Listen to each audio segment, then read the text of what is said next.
Capítulo 4. Los secretos de la existencia. Siguiendo el consejo de Arten, aceleré mis estudios. Inicié la práctica de las lecciones el libro de ejercicios del curso, una por día, permaneciendo algunas veces hasta 2 o 3 días en una lección que me parecía particularmente útil. En raras ocasiones me tomaba un día libre, siempre teniendo presentes las ideas que estaba aprendiendo. Ahora estaba siendo entrenado en el arte del verdadero perdón, aunque este entrenamiento llevaría más tiempo de lo que había pensado. La primera parte del libro de ejercicios tenía como objetivo deshacer mi manera actual de mirar el mundo. No sabía que Arten y Pursa iban a tardar 2 meses en regresar, con la finalidad de darme tiempo para completar las primeras 50 lecciones, especialmente diseñadas para empezar a cumplir ese propósito. Después de aproximadamente un mes, comencé a preguntarme si mis amigos, tal como ahora los consideraba, regresarían alguna vez. No obstante, lo que estaba haciendo era tan interesante para mí que sabía que continuaría mi viaje con el curso independientemente de lo que ocurriera o dejara de ocurrir. Un día volví a la pequeña librería donde había comprado el curso y pregunté a la mujer que trabajaba allí si sabía de algún grupo de estudiantes del curso por la zona. Maine es uno de los estados más tranquilos de los Estados Unidos, y difícilmente se le podría considerar un núcleo del activismo espiritual. Sin embargo, pudo facilitarme varios números de teléfono dejados por estudiantes del curso por si había alguien interesado en unirse a ellos. Después de considerar varias posibilidades y pedir guía al Espíritu Santo, me encontré conduciendo hacia una pequeña ciudad llamada Leex, no muy lejos de Augusta, la capital del estado, donde encontré un grupo de personas con las que estudié felizmente durante bastante tiempo. El moderador del grupo, que estudiaba el curso desde hacía muchos años, me presentó 2 breves documentos, las únicas extensiones del curso transmitidas por J y transcritas por Ellen, llamadas Psicoterapia, Propósito, Proceso y Práctica, y el Canto de Oración. También me preguntó si quería tomar prestadas algunas cintas destinadas a ayudar a comprender lo que dice el curso. Miré el pequeño conjunto de cintas y vi que había una introducción al curso llamada El ego y el perdón de Ken Wapnick. No pasé por alto el sincronismo existente entre el ofrecimiento de esas cintas tan poco tiempo después de que Pursa me hubiera recomendado a Ken. Me llevé las cintas a casa, si bien pospondría escucharlas. A estas alturas me daba cuenta de que la introducción al libro de ejercicios quería decir lo que decía. La base teórica del texto era necesaria para que el libro de ejercicios tuviera sentido. Comprendí rápidamente la idea de que si los estudiantes no entendían las cuidadosamente detalladas enseñanzas que J había expuesto en el texto, sería muy fácil malinterpretar algunas lecciones del libro de ejercicios y citarlas ocasionalmente fuera de contexto para sustentar sus propias creencias. Nosotros, los estudiantes, aún no podíamos escuchar la voz de Dios con claridad. De hecho, el mismo curso decía: son muy pocos los que pueden oír la voz de Dios, de modo que en lugar de hacer lo que había visto que muchos estudiantes hacían en Internet, proclamar lo que el Espíritu Santo les guiaba a decir y hacer, estaba decidido a esforzarme al máximo por comprender y aplicar los principios del curso a todo lo que percibía. Quería ayudar al Espíritu Santo a despejar los obstáculos que generalmente me impedían oír la voz de Dios con claridad. Estaba a punto de renunciar a la idea de volver a ver a Arten y Pursa cuando me sorprendieron una tarde mientras veía una película porno que había alquilado en el vídeo local. Avergonzado, tomé el mando y rápidamente apagué la escena en donde un hombre y una mujer, casi desnudos, se prestaban a los juegos preliminares. Pursa comenzó la conversación. Pursa: oye, ¿qué era eso? Parecía muy interesante. Gary: eso era un experimento relacionado con la dualidad. Pursa: investigación. Entiendo. Arten: has estudiado y aplicado el curso lo mejor que has podido, y lo valoramos. Queríamos darte algún tiempo. Olvidamos decirte que pasarán algunos años antes de que se completen nuestras 17 apariciones. También nos alegra que hayas encontrado un grupo de estudio, aunque tardarás algún tiempo en darte cuenta de que los grupos de estudio no tienen que ver con individuos que se juntan en el nivel del mundo, sino con el perdón que se hace posible a través de las relaciones y el examen de tu propio ego. En los grupos de estudio, iglesias o en cualquier otro lugar de este mundo, parece que hay múltiples maestros y alumnos. Pero en realidad solo hay un maestro del curso, y un solo estudiante. Nos gustaría dar comienzo esta tarde indicándote algo. La mayoría de vosotros, los americanos, creéis que fue la revista Time la que dijo por primera vez en los años 70 Dios ha muerto. Pero fue Friedrich Nietzsche quien en 1880 hizo esa declaración por primera vez. Ese es el secreto deseo del ego, matar a Dios y hacerse con su trono, pero Nietzsche no lo sabía. Cuando tenía poco más de 40 años, cayó en un estado de demencia del que nunca se recuperó. La gente siempre ha reflexionado sobre el origen y la naturaleza de su existencia.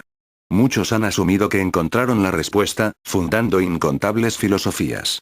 Sin embargo, solo un hombre, que ya no es un hombre, ha sido capaz de explicar verdaderamente vuestros orígenes. Por supuesto que no lo digo por despreciar a Nietzsche, que ciertamente se encontrará a sí mismo en Dios como todos los demás. Lo digo para llamar tu atención sobre las siguientes palabras de un curso de milagros. No hay otra afirmación que el mundo tema oír más que esta. No sé lo que soy, por lo tanto, no sé lo que estoy haciendo, dónde me encuentro ni cómo considerar al mundo o a mí mismo. Sin embargo, con esta lección nace la salvación.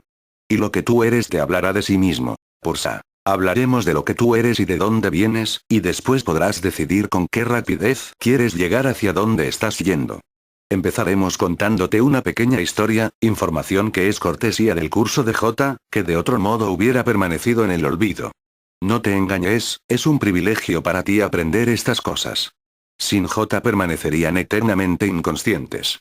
Y en su mayor parte seguirán siendo inconscientes incluso después de que las escuches. A medida que sigamos adelante, al menos vas a tener la oportunidad de encontrar tu camino, con la ayuda del Espíritu Santo, atravesando los velos del olvido, para regresar al lugar a donde en verdad perteneces. Los símbolos no pueden expresar realmente lo que pareció ocurrir justo antes de la fabricación del universo.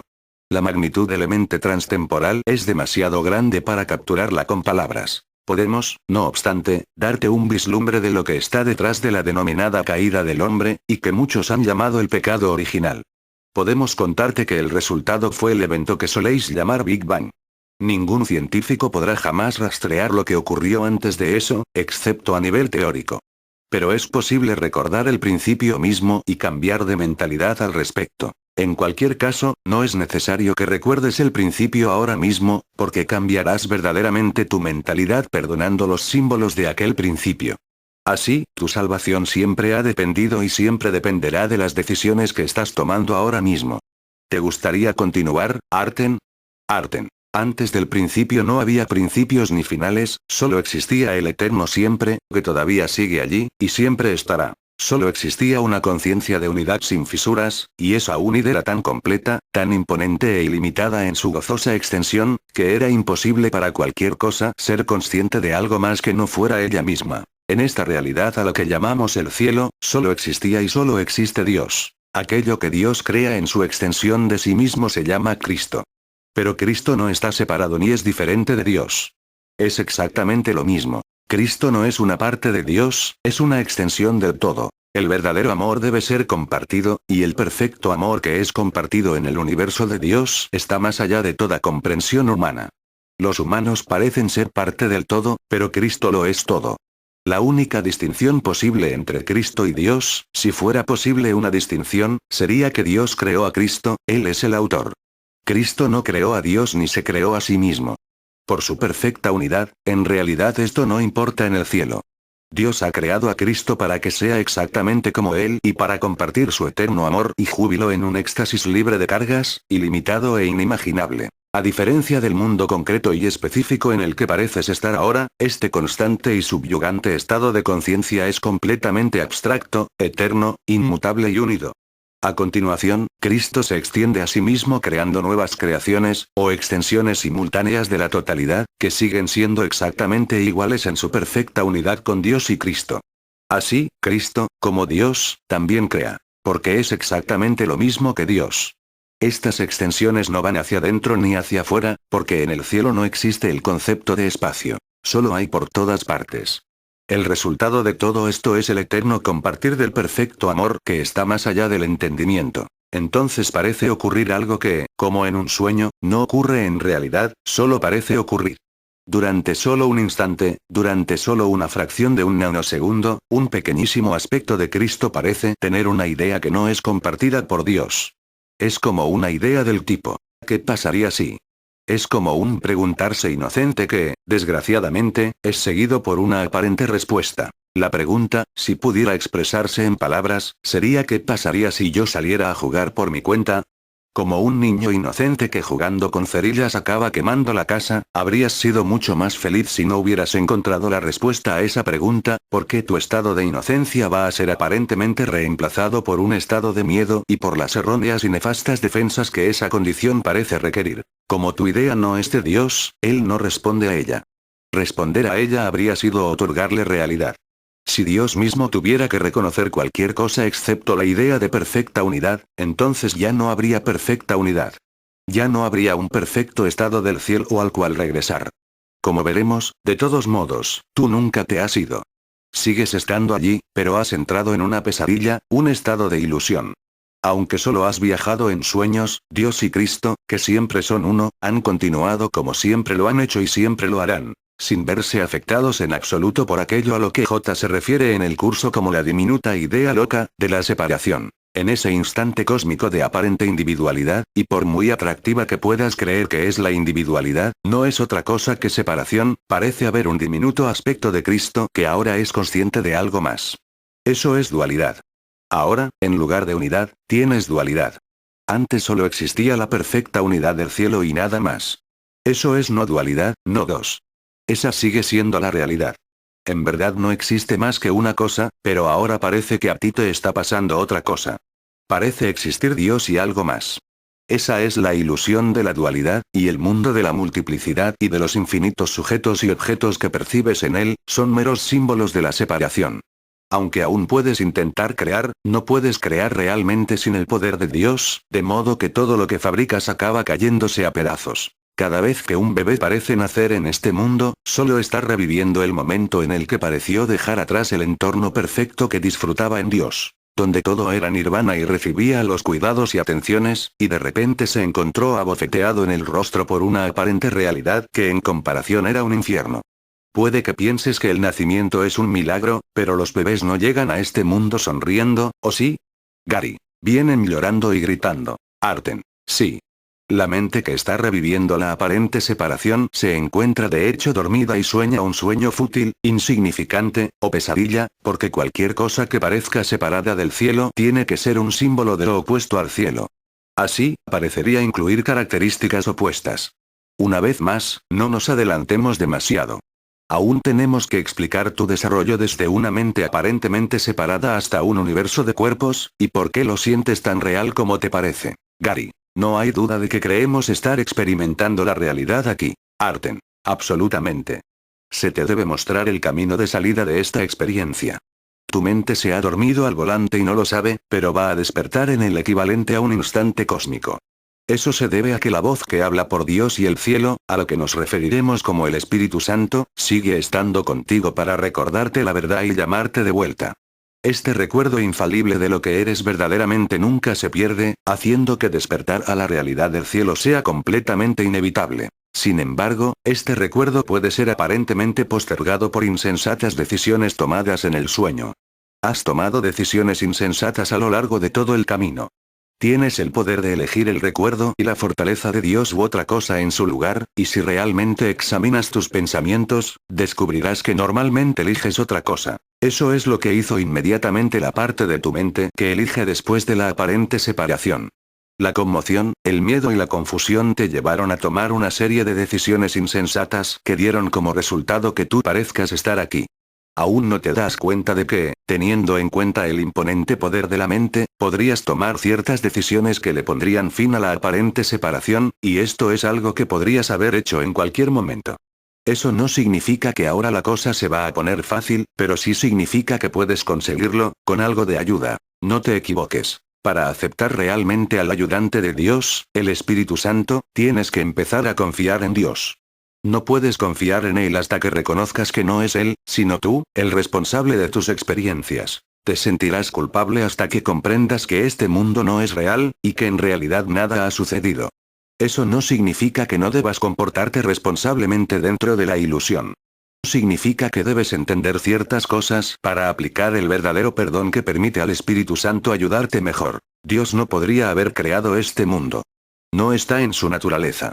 Él no es cruel, y como J te indica, si este fuese el mundo real, Dios sería ciertamente cruel. Porque ningún padre podría someter a sus hijos a eso como pago por la salvación y al mismo tiempo ser amoroso. Por fortuna, este no es el mundo real y Dios no es cruel. Por eso queremos hacer hincapié en un punto vital para los estudiantes del próximo milenio, aunque pienses que lo repetimos demasiado. Todo lo que acabamos de describir que no sea la perfecta unicidad del cielo, y todo lo que ha parecido ocurrir desde entonces, no tiene absolutamente nada que ver con Dios. La idea de separación, así como tus decisiones subsiguientes, son cosas que a Dios no le preocupan en absoluto.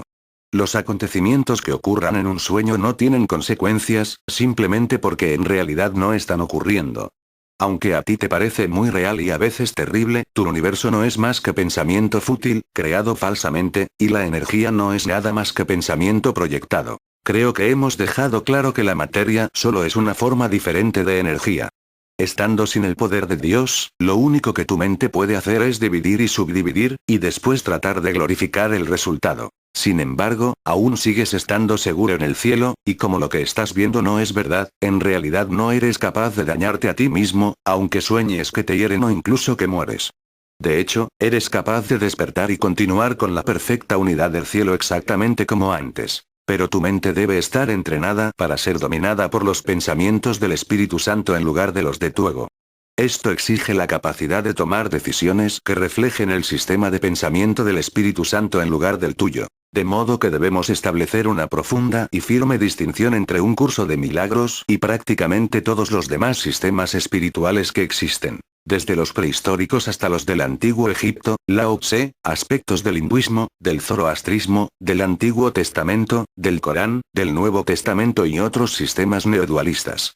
Cada uno de ellos es un sistema dualista que tiene algún tipo de fuente, generalmente Dios o los dioses, que, de alguna manera, es el creador de eso que no es él mismo, y a continuación responde o interactúa con ello. Aquí en los años 90, uno de los libros espirituales más populares que jamás se han escrito hacía decir a Dios que él mismo había creado el miedo. Esa es una imprecisión tan importante que no podemos dejar de enfatizar su completa falsedad. Dios no crea nada que no sea la perfecta unidad del cielo. Así es como J lo expresa al principio de su curso, cuando describe cualquier cosa que no refleja el sistema de pensamiento del Espíritu Santo. Todo lo demás no es más que tu propia pesadilla y no existe. Y más adelante, en Dios estás en tu hogar, soñando con el exilio, pero siendo perfectamente capaz de despertar a la realidad. Estas son declaraciones no duales. Están diseñadas para ahorrarte tiempo, y hay algunas más similares en el curso en caso de que no escuches a J la primera vez, aunque es evidente que incluso para algunos de tus compañeros estudiantes, esos miles más no son suficientes. Gary. ¿Esto se debe a que tenemos un miedo inconsciente a su mensaje? Pursa. Sí. No se debe a una falta de inteligencia, sino a una abundancia de resistencia inconsciente. Necesitamos que tú ayudes a transmitir algunas de las cosas que la gente no quiere oír, las cosas vitales que están siendo ignoradas por tantos. Es un trabajo sucio, Gary, pero alguien tiene que hacerlo. No te llamamos para que juzgues o ataques a otros maestros o para que discutas con la gente, porque el perdón y la discusión son mutuamente excluyentes, y el perdón siempre es el camino. Pero en el mundo no todo es dulzura y luz, y si nos centramos en tu libro, lo que se necesita de ti no es que te mantengas alineado con todos los demás. Al acentuar que el curso es una disciplina de autoestudio, es más probable que la gente lo estudie y dé una oportunidad a sus ideas. No te guardes nada. Cualquiera puede escribir lo que la gente ya cree, pero, si vas a transmitir nuestras palabras, tienes que estar dispuesto a decir cosas en las que la gente todavía no cree. En cualquier caso, si transmites fielmente nuestro mensaje, te prometo que cuando nos despidamos de ti lo haremos con la más positiva de las notas. Habrás aprendido sobre la verdadera unión, no con la gente en el nivel de los cuerpos, sino en el nivel de la mente, que está más allá de las formas. Gary. Supongo que hay razones importantes por las que seguís apuntando las diferencias entre la dualidad y la no dualidad, y por las que defendéis el verdadero significado del curso. Pursa. Sí. Tiene que ver con las leyes de la mente y con cómo funciona el verdadero perdón. Gary, la razón por la que se ha de comprender el curso no es meramente intelectual.